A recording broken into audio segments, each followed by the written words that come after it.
Hi guys, my name is Marissa, and in today's video I'm going to be showing you how to make pulled pork mac and cheese.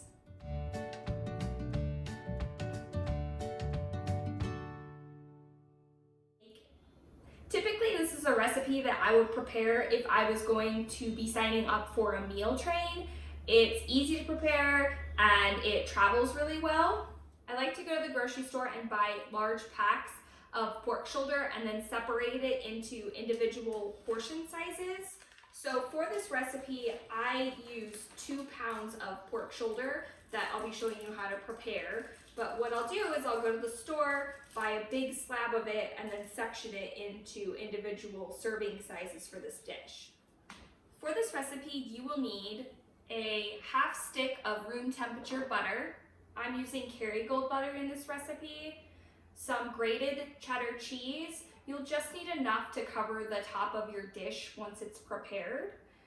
2 boxes of Annie's mac and cheese. I like the Annie's brand. I've tried different brands in this and I just like the way that it turns out best when I use the Annie's mac and cheese. A half of a sleeve of Ritz crackers. We'll also need some barbecue sauce for this recipe. Ordinarily I would use a Trader Joe's brand barbecue sauce. My favorites are the Carolina Gold and the Sriracha. I don't have any on hand, so we'll just be using this Sweet Baby Ray's today. You're going to need a half of a cup to prepare our pulled pork, another half of a cup once the pulled pork is cooked to incorporate once you're shredding it, as well as enough to drizzle on top of your dish. To cook our pulled pork, I will be using an Instant Pot. You are going to add your pork, half a cup of water, and half of a cup of barbecue sauce into the Instant Pot. Set it on manual for 50 minutes. Once your timer goes off, you're going to allow your pot to naturally release before opening the lid. This dish can also be prepared in a crock pot. You'll just need to cook your pork on low for 8 hours or on high for 4 hours.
And this is what your pulled pork mac and cheese will look like after it's been assembled.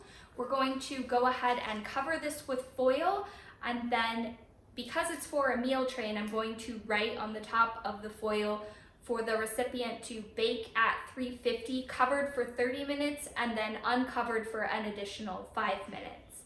If you have any questions, please comment down below, give this video a thumbs up, and subscribe to my channel. Bye!